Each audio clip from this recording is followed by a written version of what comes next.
Mesdames et messieurs, merci de votre confiance à notre chaîne. Bienvenue dans Afrique Midi, les titres. Les Français et les Tchadiens sont en train de casser les reins d'AQMI. C'est l'expression employée ce matin par le chef d'état-major des armées françaises. Des opérations violentes se poursuivent dans le nord du pays. Les détails dans ce journal. Plus de 14 millions de Kenyans votent en ce moment pour 6 élections, dont l'élection présidentielle qui s'annonce très serrée. Des nouvelles violences ont éclaté. 12 personnes, dont 6 policiers, ont trouvé la mort dans la nuit du dimanche à lundi. Ouganda voit sa manne pétrolière grossir au fur et à mesure que les compagnies trouvent de nouveaux gisements. Pendant ce temps, la population locale attend, elle, toujours de bénéficier des richesses des sous-sols.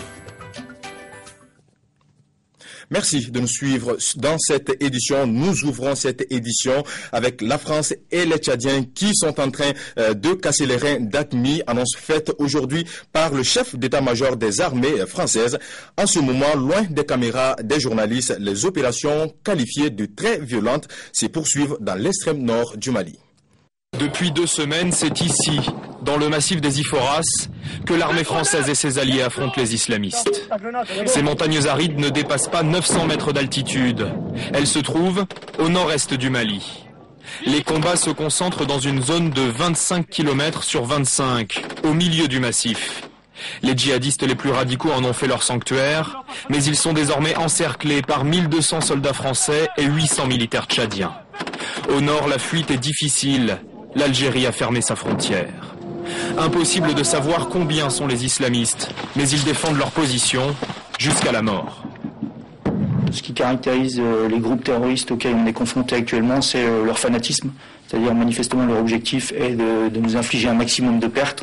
Et en tout cas sur les positions qu'ils tiennent, ils combattent sans esprit de recul, ce qui forcément font qu'ils subissent de très très lourdes pertes. En une semaine, 55 islamistes auraient été tués par l'armée française et plus de 90 par les militaires tchadiens. Des armes lourdes, des véhicules et des vivres ont également été saisis. Mais il faudra peut-être plusieurs semaines pour que le massif soit sous contrôle. Principale inquiétude, que des otages français se trouvent actuellement dans la zone. S'agissant de la mort annoncée la semaine dernière par les autorités tchadiennes de l'émir d'AQMI Abou Zeid, l'amiral Édouard Guyot soutient que la mort du responsable d'AQMI est probable sans plus de précision. On l'écoute. C'est probable, mais ça n'est que probable. Nous ne pouvons pas avoir de certitude pour l'instant. Ce serait une bonne nouvelle. Et pourquoi ? Parce que nous n'avons pas récupéré le corps. À Gao, destruction des symboles du règne des islamistes, la population a repeint ou détruit les panneaux et autres indications, rappelant la charia et les tribunaux islamiques des fondamentalistes. En Guinée, la tenue des législatives prévues en mai suscite un regain de tension.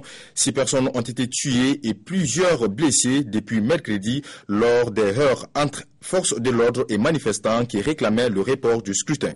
Une rencontre entre le président Alpha Condé et des acteurs de la scène politique ainsi que de la société civile est prévue ce lundi, mais nous apprenons que par respect pour l'institution, l'opposition politique enverra une délégation pour la représenter à cette rencontre. Plus de 14 millions de Kenyans votent en ce moment pour 6 élections, dont l'élection présidentielle qui s'annonce très serrée. Les bureaux de vote ont ouvert à 6 heures locales dans tout le pays, mais des nouvelles violences ont éclaté.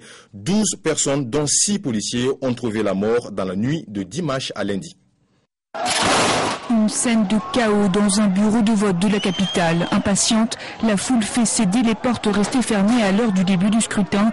La police tire en l'air pour faire revenir l'ordre sans succès. Dans la nuit, des violences ont éclaté. Cet homme est ensanglanté.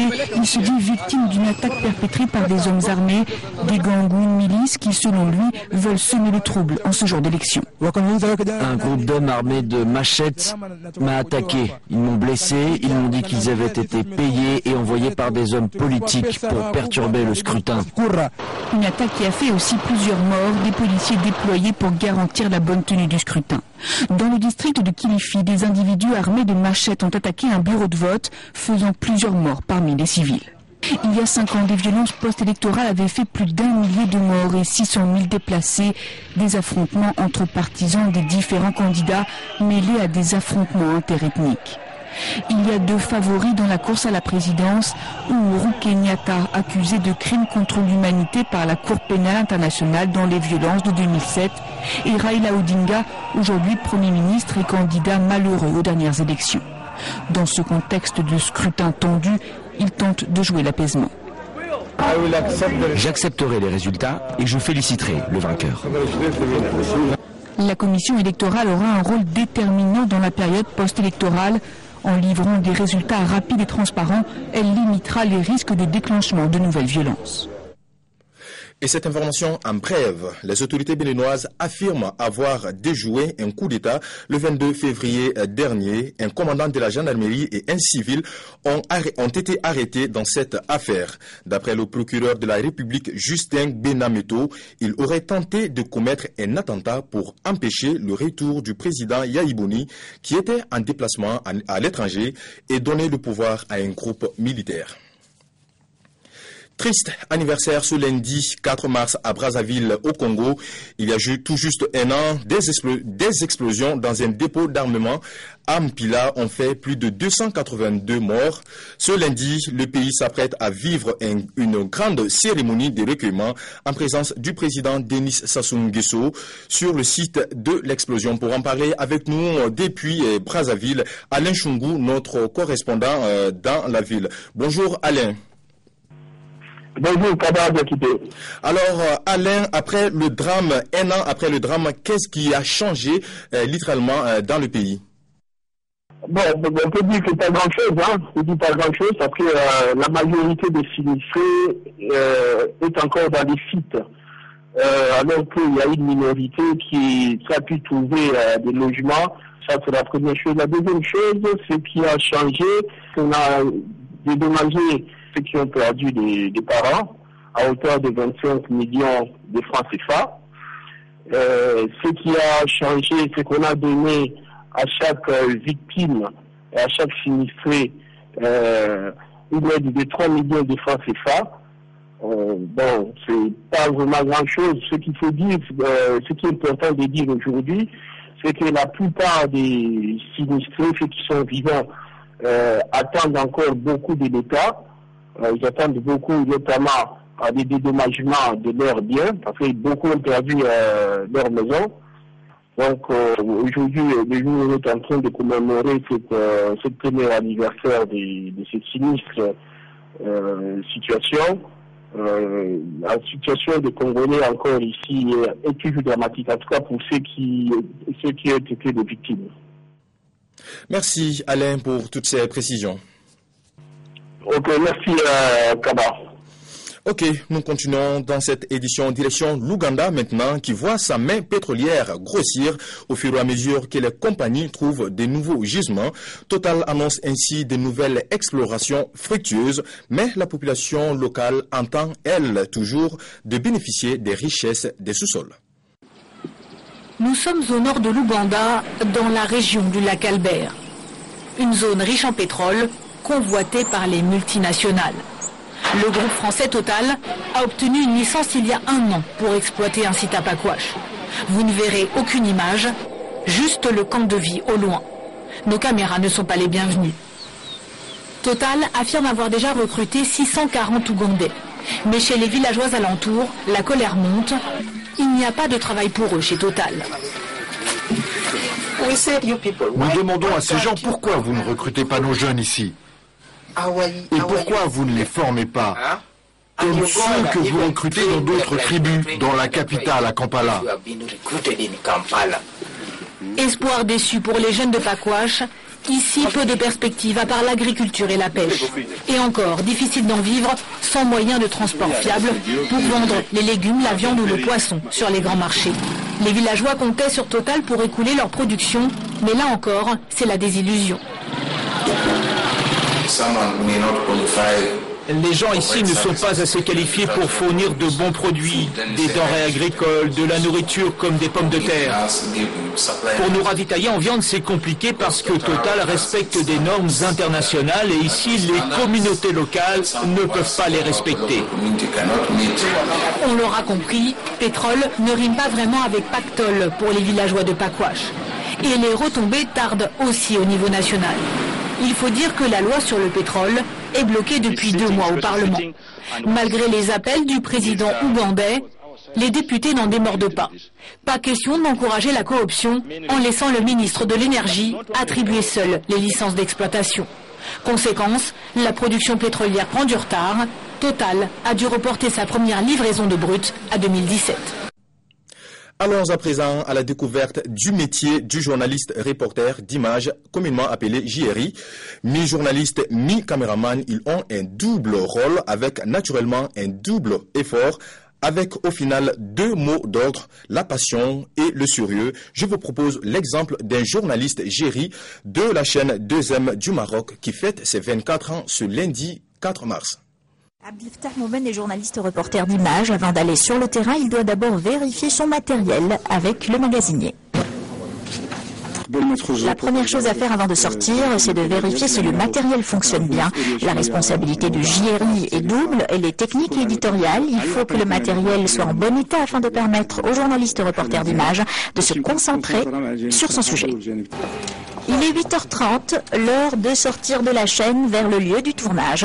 Un tournage qui ne peut se réaliser sans l'aide précieuse de l'assistant. Je prépare les cassettes, le bon de sortie. Tout cela le plus rapidement possible. Nous sommes dans une course contre la montre. Sur place, j'aide aussi le JRI à ajuster l'éclairage. J'essaie le plus possible de lui faciliter la tâche.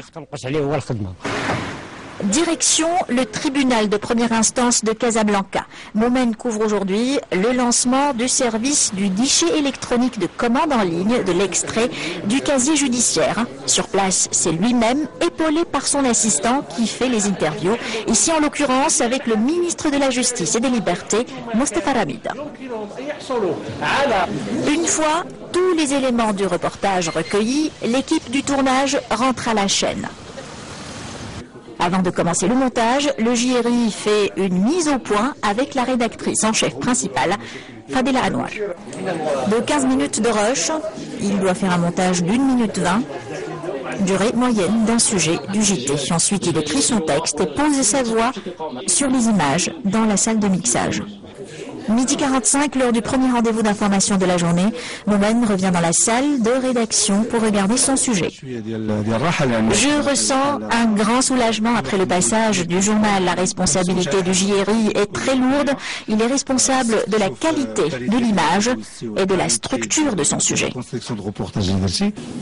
Abdelfatah Moumen fait partie des perles rares de la chaîne. 2M ne compte que 6 JRI, un métier qui évolue petit à petit. Voilà, un métier avec beaucoup de passion. Nous partons à présent au Cameroun. Entente parfaite entre mototaximen et pouvoir public. Le président Paul Biya ayant reconnu la fonction utilitaire des taximens en matière de déplacement et de mobilité des citoyens dans les grandes villes du pays, les mototaximens, pour leur part, s'engagent désormais à respecter la réglementation en vigueur. Les tout derniers amis déclarés du chef de l'État vont à moto. La consolidation de cette amitié présidentielle exige un minimum de sérieux au guidon. En effet, des vies humaines, nourrissons compris, reposent entre leurs mains. En réalité, l'activité des mototaxis continue d'infliger un sentiment d'insécurité routière à la majorité. La preuve par 9 est la tête venue fracasser un pare-brise. La violence du choc a détaché la moto en pièces éparses. Le squelette en ferraille sur la grande route contredit la maîtrise du code Rousseau. Il y a un moto qui sortait du rail là, arrivé ici au niveau du carrefour. Sa babouche est sortie, il a perdu sa babouche. Le moment qu'il voulait prendre sa babouche, il a pris sa babouche. Quand il prend sa babouche, il ne contrôle pas s'il y a une voiture qui descendait. Il engage directement. Dès qu'il engage, la voiture qui descendait a esquivé même. Il n'est pas croisé la voiture devant. Et la voiture le percute, il n'est pas tombé de l'autre côté là. Les conducteurs de moto-taxi acceptent de changer, preuves en main. J'ai ici le permis. J'ai ici mon impôt libératoire. C'est ça. J'ai l'assurance Donc pour dire vrai, j'ai quand même presque le papier qu'un homme doit quand même aussi en avoir. Un ou deux conducteurs de moto disposent de tout, y compris des bottes, trouées ou pas. Cependant, casques et chasubles restent encore des cas isolés. Les motomanes, comme on les appelle, demandent un peu de patience. Vous allez voir dans les motos, ils ont les chasubles, ils ont les numéros devant. Donc vous voyez que c'est une affaire qu'on a pris conscience. Les rapports avec la police, l'ennemi d'hier, vont s'améliorer. Leur retour au civisme les invite à sensibiliser les usagers à respecter la moto. Par exemple, mettre un terme à la pratique de la surcharge.